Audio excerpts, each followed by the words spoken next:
sama-sama tayong magiging karakli.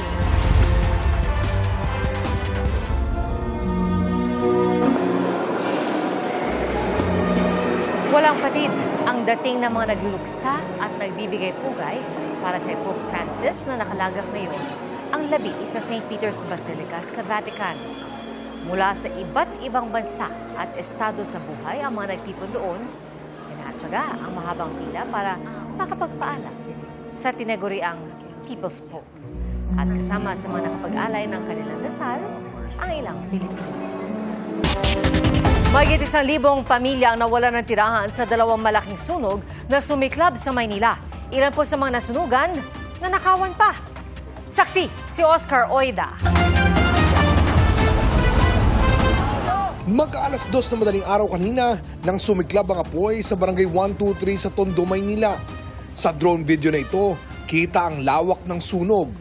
Itinaas ang alarma sa Task Force Charlie. Di bababa sa 100 fire truck ang rumesponde. We need to race into Task Force Charlie to increase the number of responders coming from outside the city of Manila. Nagtulong-tulong ang mga residente sa pag-igib ng tubig at pag-ayos ng hose. Yung mga anak ko, kasama ko, wala na rin nasalba. Kapit na lang sa Panginoon, wala na mangyayari. Nandyan na eh, biglaan lang eh. Si Yuki, sumabit ang kaliwang paa sa wire matapos siyang tumalon mula sa bintana ng nasusunog na bahay. Muntik na silang matrap ng kanyang 3 taong gulang na anak. Pagkabukas ko, nataranta na ako. Ang nakita ko na lang kulay pula, tapos puro usok na talaga. Kaya ang ginawa ko, kinuha ko na yung anak ko. Tapos pagkatanaw ko sa bintana, may nakita ko isang lalaki doon na nakatayo, sinigawan ko. Sabi ko, kuya, isaluhin mo anak ko. Tapos pagkasalo niya, ako po, no choice na, tumalin na rin po ako. 500 bahay ang natupok at mahigit 1,500 pamilya ang naapektuhan. Umabot sa 10 milyong piso ang inisyal na halaga ng pinsala. Yung binabanggit kasi kanina, may nagsasabi na kandila, yung mga iba naman may nagsasabing kuryente po yung cause ng sunog natin. So, pero iimbestigahan pa po natin yan. Nang maapula ang apoy, sinuyod ng mga nasunugan ang lugar para maghanap ng kahoy at yero. Ang malungkot, ang ilang naisalbang gamit, pinag-interesan pa. Nanakawan na nga po ako ng 2 helmet na bago eh. Oo, ngayon lang po. Ako lang po nag-iisa eh.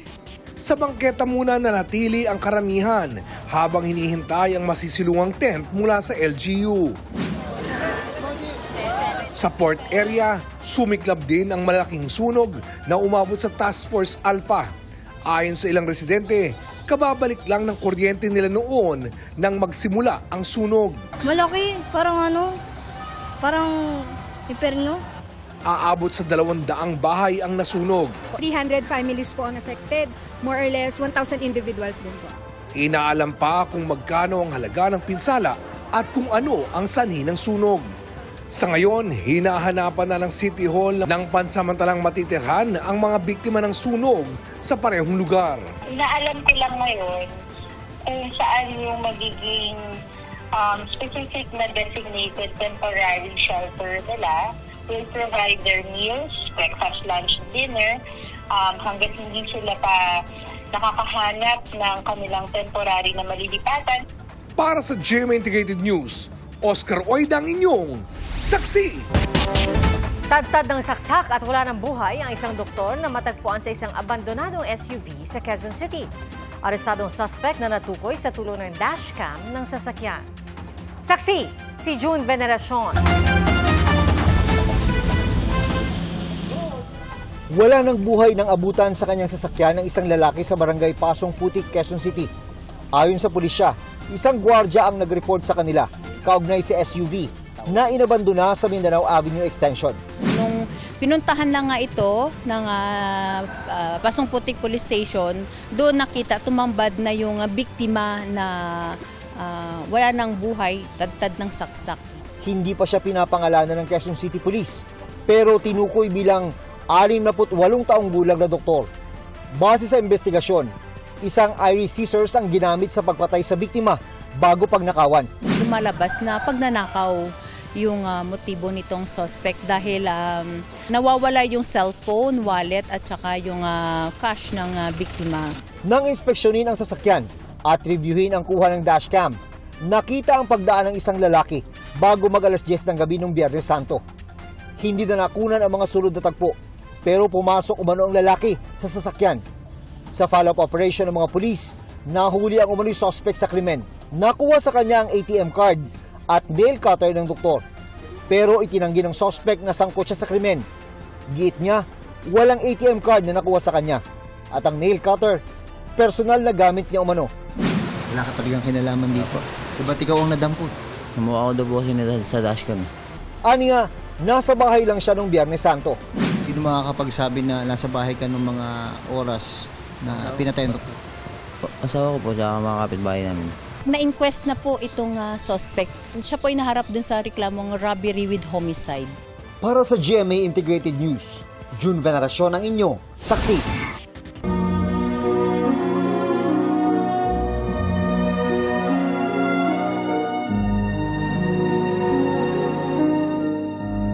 Hanggang hating gabi, oras sa Vatican, o alas 6 ng umaga mamaya sa Pilipinas, tatagal ang unang araw ng public viewing sa labi ni Pope Francis sa St. Peter's Basilica sa Vatican. Patuloy po ang dating ng mga nag-aalay ng dasal at pasasalamat, kabilang na ang ilang Pilipino. Saksi, si Marie Zumali. Mula sa Casa Santa Marta, kung saan 12 taon siya nanirahan bago pumanaw sa edad na 88. Sabay-sabay inihatid ng mga kardinal, obispo at mga miyembro ng Swiss Guard ang labi ni Pope Francis patungo sa St. Peter's Basilica. 14 na pallbearer ang kumargas sa kanyang kahoy na kabaong. Pagdating ng labi ng Santo Papa sa St. Peter's Square, masigabong palakpakan ang sumalubong. Ang tuwa sa St. Peter's Square noong masilayan si Pope Francis nitong Easter Sunday, napalitan ng lungkot dahil sa kanyang pagpanaw nitong Lunes. I was lucky enough to have been for the first Mass of the Pope for the health workers. Nandito na ako noon. And then Palm Sunday, and then Easter Sunday, and then his last Mass nga. And then now for this one, sadly. We're here before the Pope died, so it's sad na nandito kami na he passed away. But it wasn't the original plan. The original plan was to come here to visit and then maybe to see him still, but hindi na namin naabutan, unfortunately. Nang makapasok sa St. Peter's Basilica, inilagay ang labi ng Santo Papa sa harap ng Altar of Confession. Una cum omnibus sanctis. Pinangunahan ni Cardinal Kevin Farrell ang kamerlenggo ng Holy Roman Church, ang Liturgy of the Word, na nagtapos sa pag-awit ng Salve Regina o Hail Holy Queen.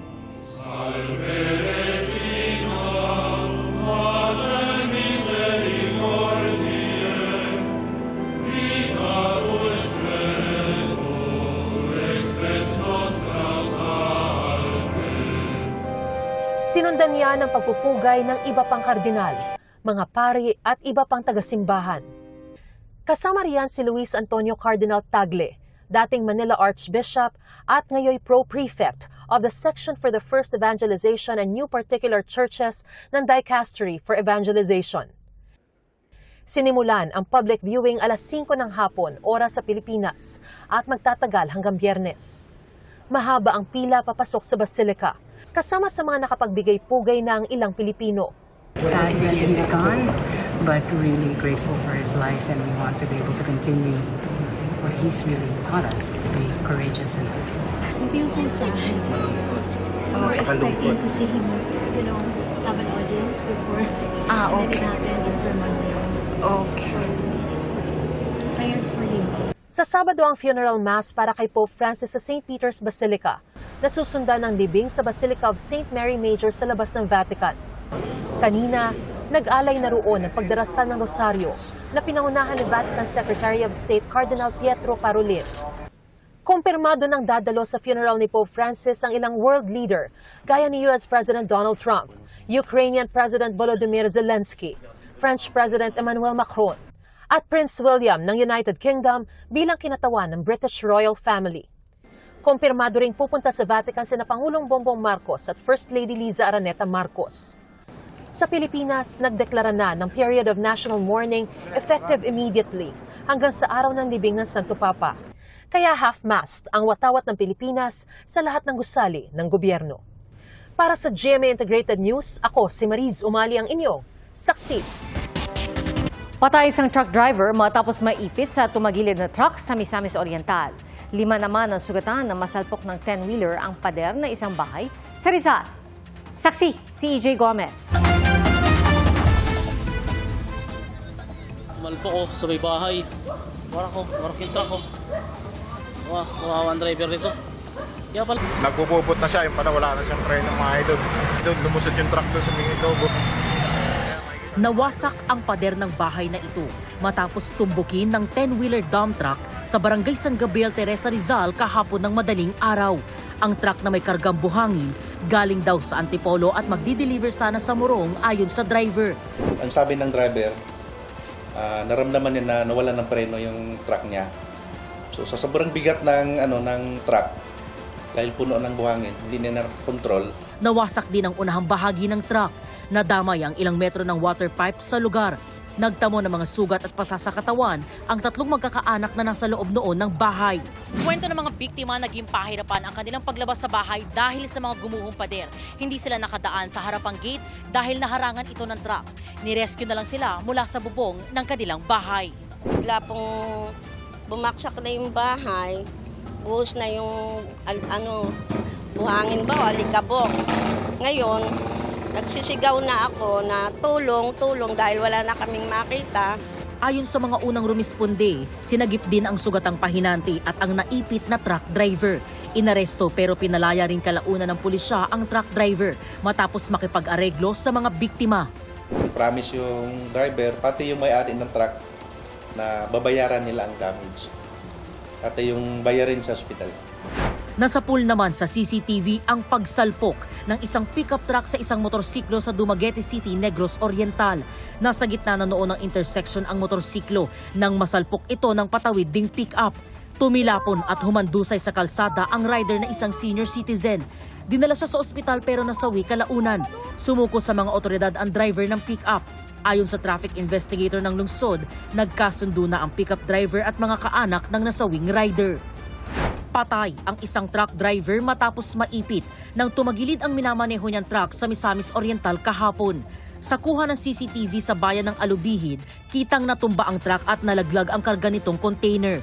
Pagdaos-dos ng container, inabot nito ang puting sasakyan sa unahan at may nadamay pang 5 sasakyan. Ayon sa pulisya, sumabog ang gulong ng truck kaya nawala ng kontrol ang driver. Kusog-kusog kay bahada magod siya niya, bugat po diyang karga.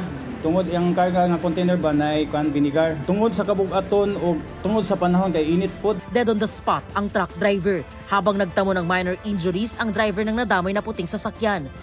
Hindi na raw magsasampa ng reklamo ang mga may-ari ng mga nadamay na sasakyan dahil sasagutin ng truck operator ang pagpapaayos sa mga napinsala. Para sa GMA Integrated News, EJ Gomez ang inyong saksi. Kinondena ng Korean community ang pagpatay sa isang Korean national sa Angeles City sa Pampanga. Ninakawan pa ang biktima. Saksi, si CJ Torida ng GMA Regional TV. Sa tapat ng bangkong iyan sa Angeles City, Pampanga, nakatayo ang isang Korean national at kanyang kaibigan. Nang biglang sumulpot sa kanilang harapan ang 2 suspect sakay ng motorsiklo. Ang back rider nito bumaba at pinilit na inagaw ang bag ng isa na naglalaman ng 5,000 piso at iba pang kagamitan. Babawiin sana ng 2 biktima ang bag pero nagpaputok ang suspect at tinamaan sa dibdib ang isa sa mga biktima. Agad tumakas ang 2 suspect. Idineklarang dead on arrival ang biktimang binaril. Kinondena ng Korean community ang insidente. Nag-alok din ang Korean Association ng pabuyang 200,000 piso para mahanap ang mga suspect.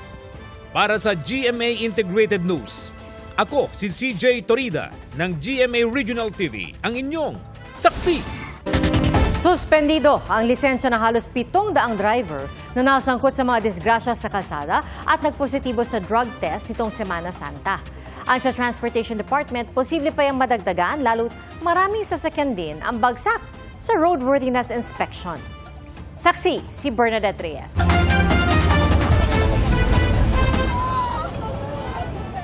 Ang pagsalpok ng isang bus sa isang truck sa NLEX noong April 14 na ikinasugat ng 13 tao, isa lang sa halos 600 bilang ng disgrasya sa kalsada nitong Semana Santa.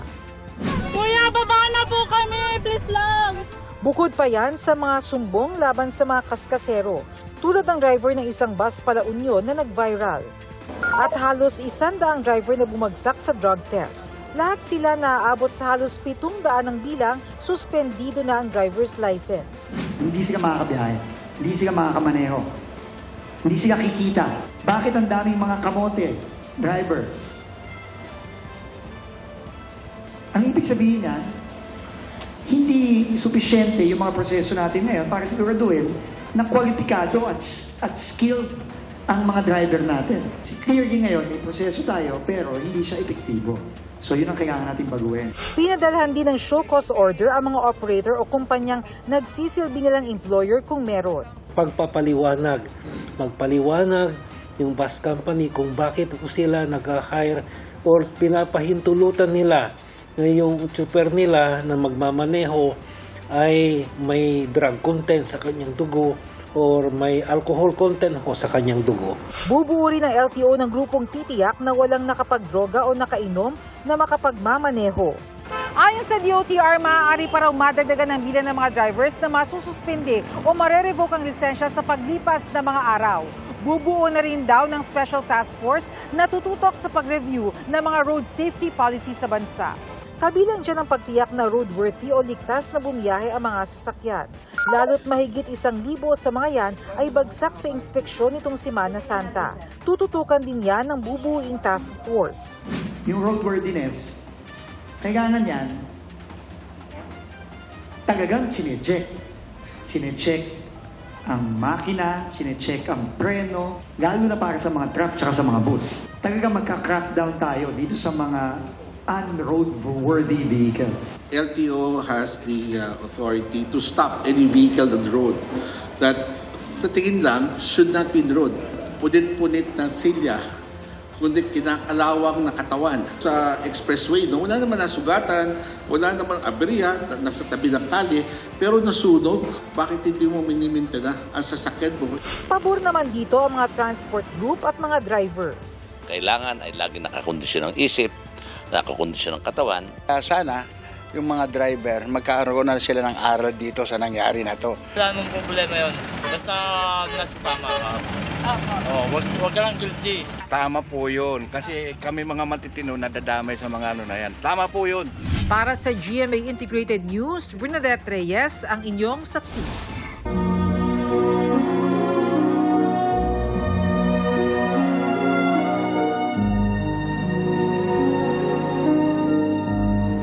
Taus-puso ang pasasalamat ng University of Santo Tomas sa pagmamahal at kabutihang ipinamalas ni Pope Francis noong nabubuhay pa siya. Isa po ang UST sa mga binisita ng Santo Papa noong 2015 at ang kanyang mga ginamit noon nakadisplay ngayon bilang pag-alala. Saksi, si Tina Panginipan Perez. Mahigit 20,000 na kabataan ang nakasama ni His Holiness Pope Francis nang bumisita siya sa Pontifical and Royal University of Santo Tomas noong 2015. Ngayon, kasama ang mga kabataan sa mga nagluluksa sa pagkamatay ng Santo Papa at umaalala sa kanya. Dinarayo nila ang main building ng UST para tingnan ang display ng mga ginamit ni Pope Francis noon. Nakadisplay dito yung guest book na sinulatan ni Pope Francis nang bumisita siya sa UST noong 2015. Katabi nun, yung ballpen na kanyang ginamit at narito naman yung ID at ID lace na kanyang sinuot. At katabi ng display na ito na inilabas galing sa UST Archives ay ang papal chair naman na ginamit ni Pope Francis noon. Ito naman ay inilabas mula sa UST Museum. Yung University of Santo Tomas, being a pontifical university, pwede nating tawaging the Pope's University. Para itong mga nanditong mga objects, maalala natin muli yung mga nangyari nung time na yun, buhayin natin yung event para mas maging makahulugan yung naalala nating pagdalaw niya at kung ano ang ibig sabihin nito sa ating buhay ngayon. Para sa ilan, Iba ang pakiramdam na makita at makalapit sa mga ginamit ng Santo Papa. So na-amaze po ako na nakikita ko po yung mga gamit po na parang ay may connection to kay Pope Francis. Magiging remarkable po sa akin yung pagiging reformist niya po as a Pope. So ayun po, madami po siyang pinaglaban. Madami niya pong nabago sa simbahang Katoliko po. Napaka-touching po, maalala po ulit si Pope Francis. Kasi parang bata pa lang po ako, siya na po talaga yung Pope namin eh. Not only po was he really progressive with the church, that he made everything so inclusive, especially for the youth, the underprivileged, especially now with the conflict in Palestine and Gaza. He spent his last moments speaking out for justice. It's kind of difficult. Sa totoo lang, yung gusto mo maging kind to nature, kind to everyone, kind to the poor. Pero you still want to do it. That's the point of what he wants to teach us. We have this intention that we want to do good. As the youth po, we can perpetuate his teachings by simply doing good to others, doing good to our peers, being Christ-like. Mula alas 6 hanggang alas 10 naman ng gabi, iilawan ng violet ang ilang landmarks dito sa UST gaya ng main building at Arc of the Centuries bilang pagpapakita ng pagluluksa sa pagpalaw ni Pope Francis. Isang misang idinaos din sa UST Chapel para sa Santo Papa. Para sa GMA Integrated News, Tina Panganiban Perez, ang inyong saksi. Inalala ng ilang Pilipino kung paano nabago ang kanilang buhay nang makadaupang palad si Pope Francis. At kabilang po sa kanila ang ama ng volunteer na nasawi sa aksidente nung bumisita ang Santo Papa sa Tacloban City. Ating saksihan. Isang larawan ni Pope Francis ang inilagay sa altar ng National Shrine of Our Mother of Perpetual Help o Baclaran Church sa Parañaque City. Sabay sa araw ng Baclaran, idinaos ang Novena Mass para sa Santo Papa. Nag-alay din ng misa sa Immaculate Conception Cathedral sa Zamboanga City. Pinatunog din doon ang kampana. Abot-abot ang pagdadalamhati ng maraming Pilipino sa pagkamatay ng tinaguriang People's Pope. Si June Padasas, di raw malilimutan ang pagdamay sa kanya noon ni Pope Francis nang mamatay ang anak na si Cristel. Volunteer si Cristel sa pagbisita ng Santo Papa sa Tacloban noong 2015. Pero dahil sa di inaasahang pangyayari at dala ng masamang panahon, bumagsak ang scaffolding at napuruhan si Cristel. Isang araw matapos mamatay si Cristel, personal na nakipagkita si Pope Francis kina Tatay June para mag-alay ng pakikiramay at dasal. Binigyan din siya ng rosaryo ng Santo Papa. Kwento ni Tatay June, halo-halo ang nararamdaman niya noon. Pero ang pagbisita ni Pope Francis, nagbigay raw sa kanya ng lakas. Kaya gano'n na lang daw ang lungkot niya nang mabalitaan ang pagpanaw ni Pope Francis. Lungkot pero naging masaya kasi sabi ko, nakamay na siya ng Diyos, wala siyang naramdaman sakit. Doon, paraiso ng pupuntaan niya. Siguro, mas matuwang-tuwa na makita na silang anak ko dyan. Yun ang kahapon eh, inausap ko yung anak ko sa altar eh. Kasi nagsindi ako ng kandila. Sabi ko na, wala na si Pope Francis kung nanonood. Salubungin mo lang yan. Gabayan mo punta sa kahirian ng Diyos. Pinakaiingatan din ni Salome Israel ng Tubigon, Bohol ang larawan kasama si Pope Francis. Bagamat naputulan ng braso, isa si Salome sa mga nakaligtas sa lindol sa Bohol noong 2013. Noong 2015, nabigyan siya ng pagkakataong makasama sa tanghalian si Pope Francis sa Archbishop's residence sa Palo Leyte. When I meet Pope Francis last 2015, I was so blessed and feel privileged for giving a chance to dine with him, and not just to dine but also to talk to him personally. And also during that time when I meet him, a lot of opportunities have come into my way. Ang makasama raw si Pope Francis ay isang biyayang dadalhin niya sa kanyang puso magpakailanman. It really changed my life. Pope Francis is not just a spiritual leader, but also he is a guiding light for me because his presence brought me hope, faith, strengthen my faith, especially to God. Blessing din kung ituring ng pamilya Manzano ang pagkakataong makalapit kay Pope Francis nang dumalo sila sa Vatican City noong 2018. Binuhat ng isa sa mga guard ni Pope Francis ang 5-month-old lang noon na si Andre at hinagka ng Santo Papa. In that time, because I was really close to him, I can see his face. Nga, he closed his eyes, he kissed him, he whispered, and he was praying. Wala mang maalala si Andre, nagsisilbing alaala ng tagpong yan ang mga litratong kuha ng kanyang mga magulang. When I was 5 months old, I got kissed by Pope Francis, and this is one of my favorite pictures. Para sa akon, ang kiss nga ginhatag ni Pope sa akon bata 7 years ago is a symbol of a blessing and grace. It was a gift that we will carry for the rest of our lives and something that we will never forget. Nakatatak na rin daw sa isip ng rector na si Father John Tadifa ang araw na makausap niya si Pope Francis noong 2021.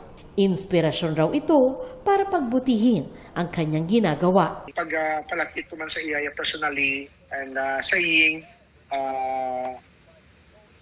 Grazie mille, Santo Padre, expressing my thanks and gratitude sa iyang paglead sa simbahan, ang iyang nga impact na to be close and to touch the hands of the successor of Peter, para sa kundako nga bendisyon nga nagkatagsakot sa inspirasyon to also try to live out the best sakon nga call. Para sa GMA Integrated News, ako si Sandra Aguinaldo, ang inyong saksi. Hindi raw mabubura ng kumpiyansa ni Vice President Sara Duterte ang mabibigat na ebidensya laban sa kanya sa impeachment case.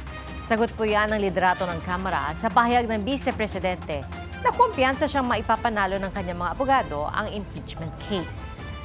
Ayon kay House Assistant Majority Leader Jay Kong-hoon, sinabi niya kay Duterte, libre lang ang mangarap pero matibay, dokumentado at nag-ugat daw mismo sa mga aksyon ng Vice Presidente ang mga nakuhang ebidensya laban sa kanya.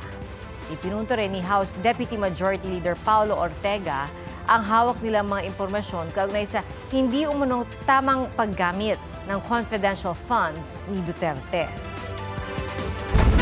Ilulunsad ng gobyerno sa susunod na linggo ang programang 20 pesos kada kilong bigas sa mga piling lugar sa Visayas. Saksi, si Ivan Mayrina. Pangako noon ni Pangulong Bongbong Marcos nang kumakandidato pa lang sa pagkapangulo. Pipilitin itong ibaba mula 20 pesos hanggang 30 pesos kada kilo. Ngayon, makalipas ang halos 3 taon, ilulunsad ng gobyerno ang P20 program o 20 pesos kada kilong bigas. Pero ang murang bigas, mabibili lang muna sa mga piling lokal na pamahalaan sa Western, Eastern at Central Visayas sa susunod na linggo. Nasa Cebu si Pangulong Bongbong Marcos kung saan pinulong niya ang mga gobernador doon. Sa ngayon na, we're launching here because mas maraming ang nangailangan sa mga regions na yun. But of course, ang eventual intention nitong programa na ito, once we sort out all the issues logistically and para makita talaga how to operate it, and launch it and manage it, nationwide to eventually. Ayon kay Agriculture Secretary Francisco Chu Laurel, bumaba na rin naman daw ang presyo ng bigas sa world market at ngayon nasa 32 to 33 pesos ang presyo sa merkado. Ang diferensya sa presyo, pupunuan ng subsidy mula sa gobyerno. Pag-usapan na isi-share yun, yung gap na yun between the national government and yung selected LGUs that will be participating in the program. So, kung 13 pesos yung gap, yung 33, magpapaging 20, so 650 ang shoulder will be DA through FTI, the food terminal, and the 650 will be shouldered by the participating LGU. Maaaring umabot daw na mahigit 4 na bilyong piso ang iluluwal na subsidy hanggang Disyembre. Hindi rin lahat ng LGU may kakayahang mag-abono para rito. Our President has given the directive to the Department of Agriculture to formulate this to be sustainable and ituloy-tuloy hanggang 2028. Ngayon lang natin i-launch ito, kaya nag-meeting today.